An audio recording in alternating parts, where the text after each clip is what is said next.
Hi everybody, it's Beverly and welcome to my channel again. Today is, well, it's kind of a rainy, gloomy day, and I was out and then came in and thought, well, it'd be the perfect day because I'm really not doing anything this afternoon, to make a video of something that's really been in my repertoire of things to do since I started my channel a couple of months ago, and that's to talk about color perception.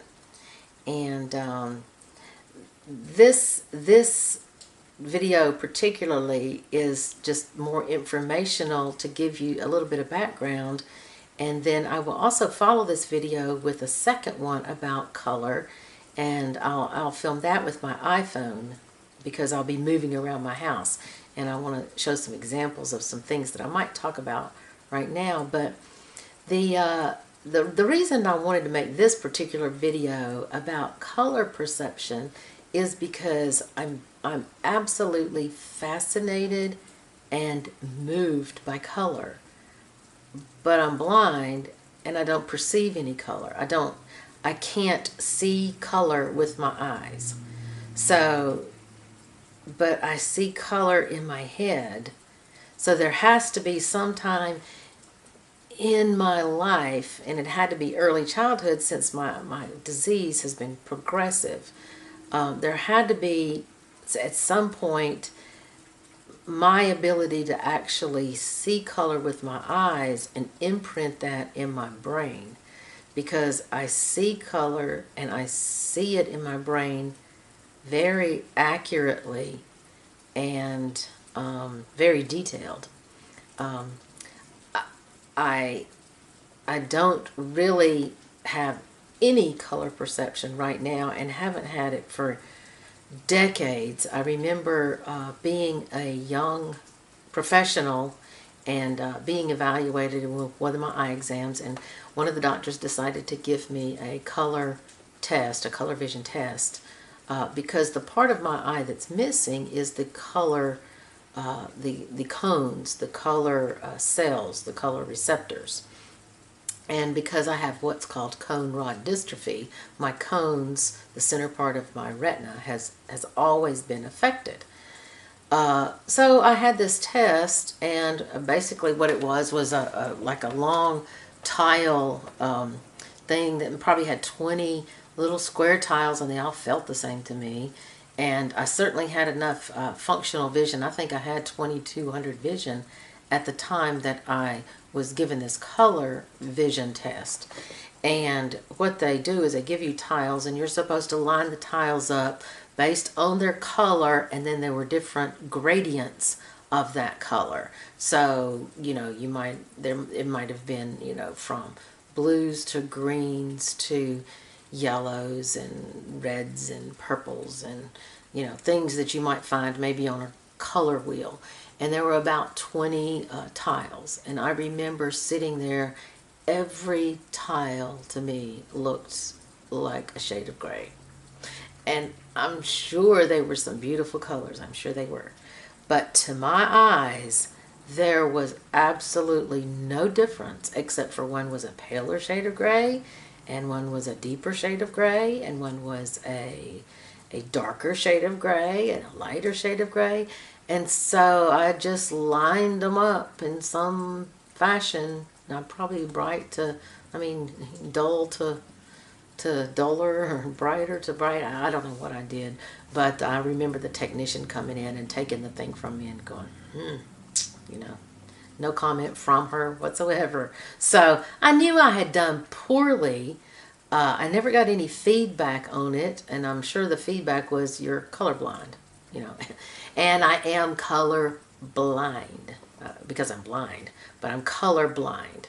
And I think that phrase is used, that label is used for people that have color deficiencies, and it's probably improperly used. There's not a lot of people probably that are like me, they're completely color blind. in my family, because I do have an inherited form of cone rod dystrophy, I'm the only one that has exhibited blindness. The rest of my family, and it's a huge extended family, both on my mother's side and my father's side, and we can't really find anyone that has any visual acuity issues like mine, but there are people on both sides of the family, and both male and female, which have color problems. And I find that interesting, and so did the doctor that actually did my genetic study, because that was key for him to pinpoint my particular genetic defect, which is ABCA4. It was when I gave him my family tree, and I said, both of my parents, my mother has excellent, very perceptive color vision, and probably is the person that I would attribute to giving me an appreciation for color and its, I'd say, dynamics. My father, on the other hand, who died as a young man, but he was what everyone of course called color blindness. He was color weak and couldn't distinguish reds and greens and dark blues and navies and blacks and browns, and so he had a hard time with his colors. And so when the doctor asked me to look at my tree, my family tree, I realized that all of my father's brothers were colorblind, and my cousins, my first cousins, male on my father's side, are colorblind. And on my mother's side, my mother, like I said, has excellent color vision, color perception. But there are females in my family that are very color deficient. And one of those is my sister. I have one sister, and she's younger than I am. And she's got a color deficiency. She's not colorblind. She can see colors. But she probably doesn't perceive them like if you had all three of your color perceiving cells, that color receptors in your cones that were receiving the inputs correctly. And there's a lot more that's known about color vision problems now than in the past. But my sister has always had a color deficiency. And for her, that might mean that, something, and it's not your normal red-green deficiency. It's, something might look blue to her, and it could be purple, or it could be a shade of green that has some blue in it, but it might look blue to her. So it's a deficiency. It's just a different way of seeing color than other people. And I also have first cousins on my mom's side that are female that have color deficiency, and nieces on, just my nieces, that have a color deficiency. And so they don't perceive color the way, quote, normal color acuity would be. So that's one of the interesting things about when I had my diagnosis, that was a part of the doctor's knowledge. When he was able to go in with that information, he was able to order the testing that was necessary to actually give me a diagnosis. So that helped a lot in that respect. But the thing that most fascinates me about color vision, color perception, color deficiency, and color blindness is that I have no color perception at all. So if I don't know, if someone hasn't told me what a color is, I really can't tell you what it is with any confidence.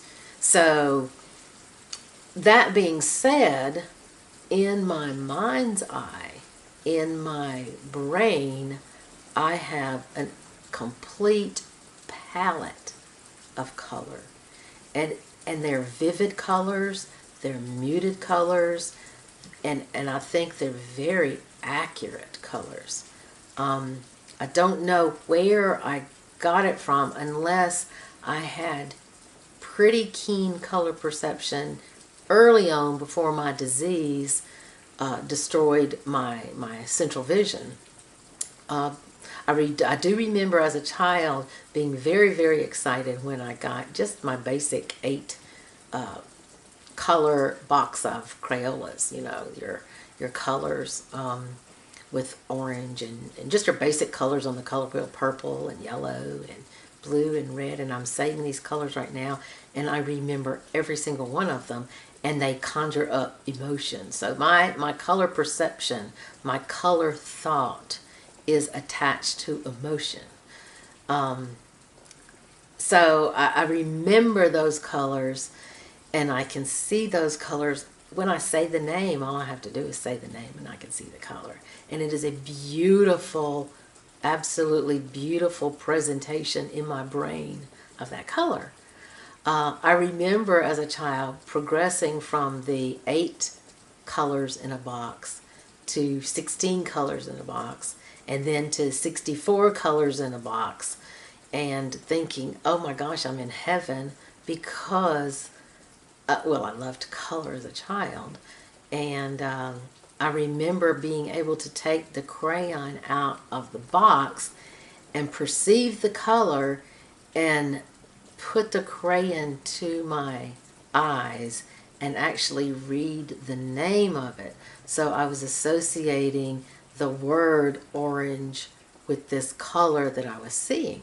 So I could see orange and read the word orange. But then in the box there was something that looked kind of like that. So I remember pulling that out and thinking, but that looks a little different. It looks like it might have pink in it. And then I would read the word and it would say peach. And so I thought, okay, so if you mix pink and orange together, you might get peach. And then I remember looking at melon and thinking, well, if you mix a little, maybe a little orange with some yellow and more red, you would get a melon color. And all of those would be in the same family. And as I'm saying them now, I can see the colors, and I can't see. You know, yellow is a no-brainer. I love yellow. It's a happy color to me. Blue is, you know, your basic blue is an okay color for me. But when you turn that blue into aqua, my little brain cells go wild. I love aqua. So I can see aqua. Turquoise is nice, but aqua is awesome. So in my brain, I see the difference in those. Teal is nice. Peacock teal, maybe with a bluer color, is, you know, excites me more than a green teal. So I have this whole repertoire of colors and shades and hues in my mind's eye. Even shades, well, I don't want to say this, but even shades of gray. So you have silvers, and I love silvers that look metallic, that might even have a hint of a pearlescence to it, maybe, versus a flat gray.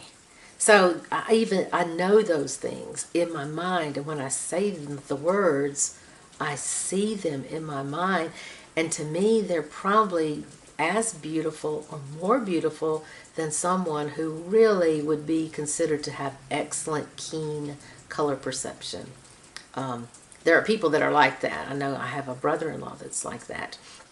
And you can have him look at, say, a piece of material, and in his ability to look at that piece of material, which might look like one color to somebody, his eye can pick out, you know, well, this got a tiny hint of gold to it, and then there might be a hint of rose in there, and to someone else it might look more of a bland, you know, shade of, you know, maybe even beige. I'm not sure, but his eye could take that piece of what might look like just a beige material and pull out the reason that it looks beige. You know, it's got some gold hints and some rose hints to it, and so that, you know, even when I'm saying that, I can see those colors in my head.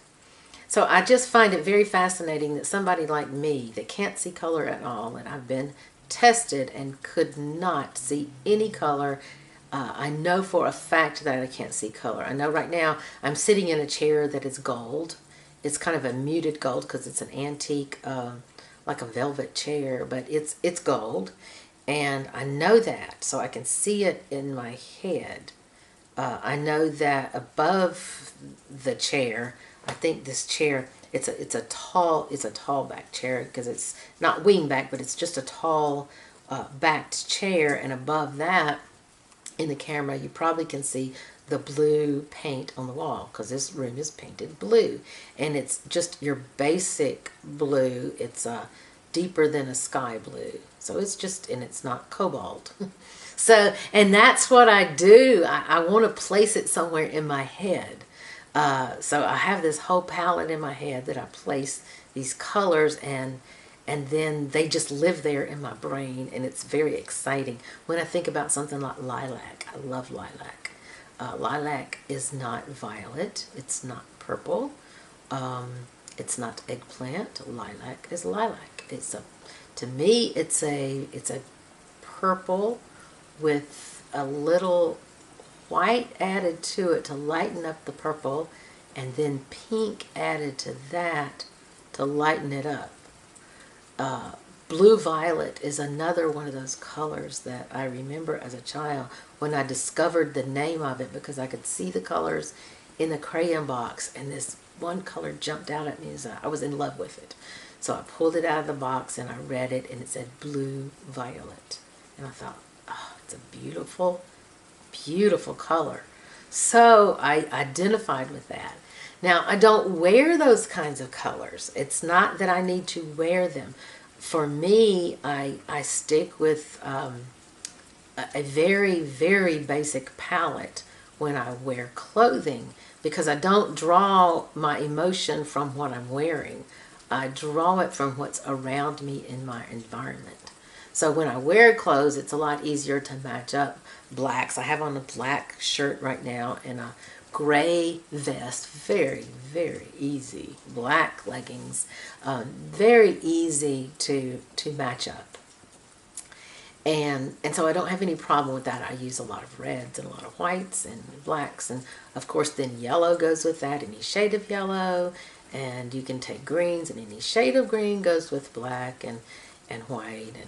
And you know, you can just you can add in color if you need to, but I usually stick to a basic palette of red and white and black and gray. And you know, and sometimes I add in browns. But anyway, that is that's one of the reasons that I wanted to talk about color, is because I find that color is attached to emotion. And I know it is with some people that have normal vision, that have normal color perception, that they can get some emotional feedback from perceiving that color. And I, being blind, am here to say that you can get that emotional boost from your brain, seeing that color in your brain. So I see all these colors, and I can change my mood by seeing the colors. And I think colors in our environment, if I lived in a world where I actually could open my eyes and really see the color without having to think about it, it would be even better. But being blind doesn't preclude me from seeing color and being affected in a positive way by color. And part 2 of this video I'm going to shoot with my iPhone because I'm going to show some of the things that I have done with color, because like I said, I think I get the emotional boost from color around me in my environment, even though I can't see it. But if I think of that color, and like I said, these colors, these walls in this room are painted blue, and they're a rich blue. They're a saturated blue, so I get a calming feeling from that. I'm not sure why, but I see the blue in my head, and it's very calming. So now, as I look around the room, and all four of the walls in this room are painted blue, and I know that in my head because I know it's my house, then this room, my environment, is a calming environment, if that makes any sense. So I just thought I would give you an example of what goes on in my brain, and the fact that with sight loss, you can absolutely enjoy color. I guess if you have a brain that's similar to the way mine works, and hopefully you don't, but it's fascinating to me, and it would be fascinating to be involved in a study, I think. I don't live in a geographic area where I think people are doing any kinds of studies on this, but if they are, I would be willing to volunteer my brain to do that study, because I think you would find that my visual cortex is going haywire, just with the thought of color, not the perception of color through my eyes, but the remembering of color and the thought of color and what it does to my emotion when I think about that. So I thought I would just share that with you today. And if you've enjoyed this, then you might like it on the on my subscription page. If you want to hear more about this side of being blind, which is to me fascinating. I don't know why I'm so affected by color as a blind person, but it's a fact, and I'm happy to share that. So if it's interesting to you, then comment, have some comments, or let me know in some way, and I'll discuss it further, or see if I can find out more information about it. I'm happy to do that. But until I see you next time, everybody have a great afternoon, rest of your day, rest of your week, whatever it is that you're experiencing right now when you see the video, and think color. Bye-bye, everybody.